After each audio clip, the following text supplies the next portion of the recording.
উত্তর আমেরিকা। পৃথিবীর বিখ্যাত গিরিখাত নাম কি? পৃথিবীর বিখ্যাত গিরিখাত নাম কি?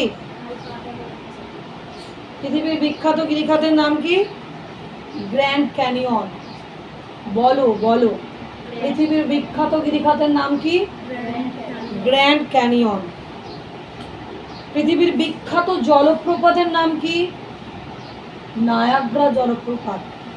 পৃথিবীর বিখ্যাত জলপ্রপাতের নাম। পৃথিবীর বৃহত্তম দ্বীপ? গ্রিনল্যান্ড। দাগ এখন দিতে হবে না, শোনো আর বলো। পৃথিবীর বিখ্যাত বৃহত্তম দ্বীপের নাম কি? গ্রিনল্যান্ড। পৃথিবীর বৃহত্তম সুপেয় জলের হ্রদ নাম কি? সুপিরিয়র। সুপেয় জলের হ্রদের নাম কি? পৃথিবীর ব্যস্ততম বিমানবন্দর নাম কি? আটলান্টা। পৃথিবীর ব্যস্ততম বিমানবন্দরের নাম কি? আটলান্টা। আটলান্টা। আমেরিকা অভিযানটা শুনে নি, চলো। আমেরিকা অভিযানটা কি? আজ থেকে প্রায় 500 বছর আগে উত্তর আমেরিকা মহাদেশের কথা মানুষের অজানা ছিল, কেউ জানতো না। উত্তর আমেরিকা মহাদেশের কথা মানুষ কেউ জানতো না।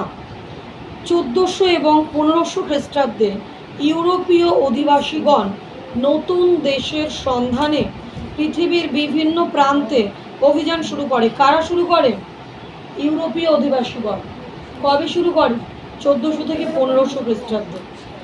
1492 খ্রিস্টাব্দে ইতালির নাবিক ক্রিস্টোফার কলম্বাস ইউরোপ থেকে ভারতে আসার জলপথ আবিষ্কার করতে গিয়ে বর্তমান উত্তর আমেরিকা মহাদেশের পূর্ব দিকের দ্বীপপুঞ্জ উপস্থিত হয়ে ওই দ্বীপগুলি ভারতীয় দ্বীপপুঞ্জ বলে মনে করেন।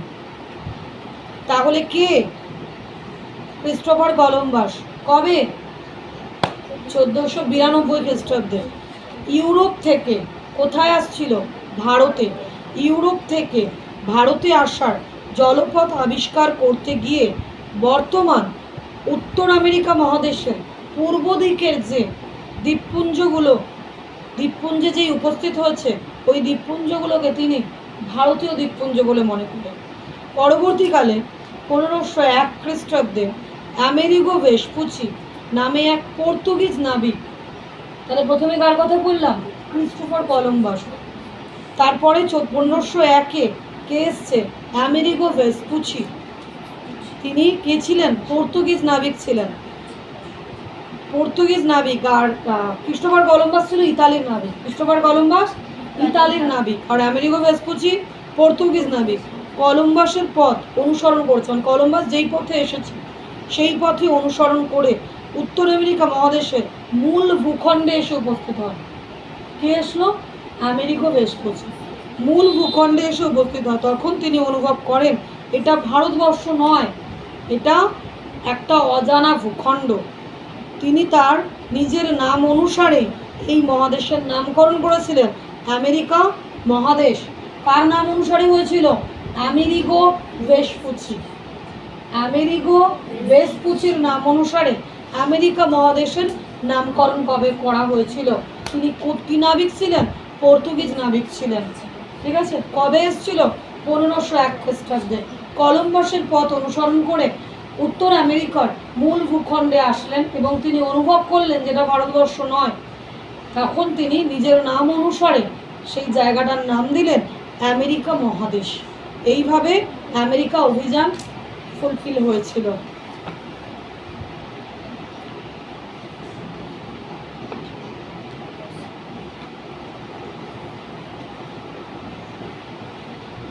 উত্তর আমেরিকার প্রাকৃতিক বৈশিষ্ট্য। ভূপ্রকৃতির তারতম্যের ভিত্তিতে উত্তর আমেরিকাকে 3 ভাগে ভাগ করা যায়। কি কি? এক হলো পশ্চিমের, আমার সাথে বলো, পশ্চিমের পার্বত্য অঞ্চল বা কার্ডিলেরা। একটা কি? বা কার্ডিলেরা। ঠিক আছে। আরেকটা হলো মধ্যভাগের সমভূমি অঞ্চল। আরেকটা কি? মধ্যভাগের সমভূমি অঞ্চল। আরেকটা হলো কানাডীয় বা লরেন্সীয় উচ্চভূমি। কানাডীয় বা লরেন্সীয় উচ্চভূমি। তিনটে ভাগ, সাথে আরেকটা ভাগ আছে পূর্ব দিকের উচ্চভূমি। এই হলো চারটে ভাগ। তাহলে কি কি পেলাম? পশ্চিমের পার্বত্য অঞ্চল বা কর্ডিলেরা, মধ্যভাগের সমভূমি অঞ্চল, কানাডীয় বা লরেন্সীয় উচ্চভূমি, পূর্ব দিকের উচ্চভূমি। এই হলো তিনটে ভাগ।